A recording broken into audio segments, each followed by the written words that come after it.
बच्चों, मैं मुदिता सिंह कॉम्पोजिट विद्यालय रसूलपुर डासना गौतम बुद्ध नगर से।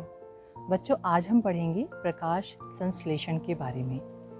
आपने सुना होगा कि हरे पेड़ पौधे अपना भोजन स्वयं बनाते हैं, इसीलिए हम उन्हें स्वपोषी कहते हैं। लेकिन क्या आपने कभी सोचा कि वह ऐसा कैसे करते हैं? उनका ये भोजन कहाँ बनता है और इसके लिए किन चीज़ों की आवश्यकता होती होगी? जैसे आपकी माँ किचन में खाना बनाती हैं और उसके लिए अलग अलग पदार्थों की आवश्यकता होती है, जैसे आटा, दाल, चावल, नमक, तेल, मसाले इत्यादि, है ना?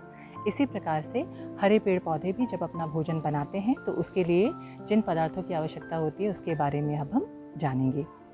आपने ध्यान दिया होगा कि पेड़ पौधों की पत्तियाँ हरे रंग की होती हैं क्योंकि इनमें क्लोरोफिल पाया जाता है। और सिर्फ हरे पेड़ पौधे ही अपना भोजन बना पाते हैं क्योंकि क्लोरोफिल में सूर्य के प्रकाश को अवशोषित करने की क्षमता होती है। इसके अलावा पत्तियों में छोटे छोटे छिद्र पाए जाते हैं जिन्हें हम रंध्र कहते हैं। इन रंध्रों की सहायता से पत्तियां वायुमंडल में उपस्थित कार्बन डाइऑक्साइड को लेती हैं। ठीक है।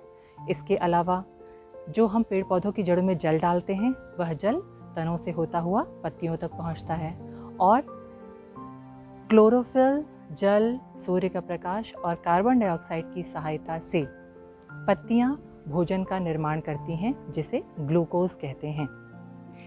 इसी प्रक्रिया को हम प्रकाश संश्लेषण कहते हैं। यानी इन सभी चीज़ों की सहायता से जब पत्तियां अपना भोजन बनाती हैं, इस प्रक्रिया को कहते हैं प्रकाश संश्लेषण। इस प्रक्रिया में पेड़ पौधे प्राणदायिनी वायु यानी ऑक्सीजन पैदा करते हैं। यही ऑक्सीजन वो पत्तियों की सहायता से ही वायुमंडल में छोड़ते हैं, जिन्हें फिर हम प्राणी सांस में ग्रहण करते हैं। ठीक है। तो इस प्रकार से आपने देखा कि प्रकाश संश्लेषण की क्रिया द्वारा जो भोजन बनता है वह पौधों की जैविक क्रियाओं में यूज़ होता है।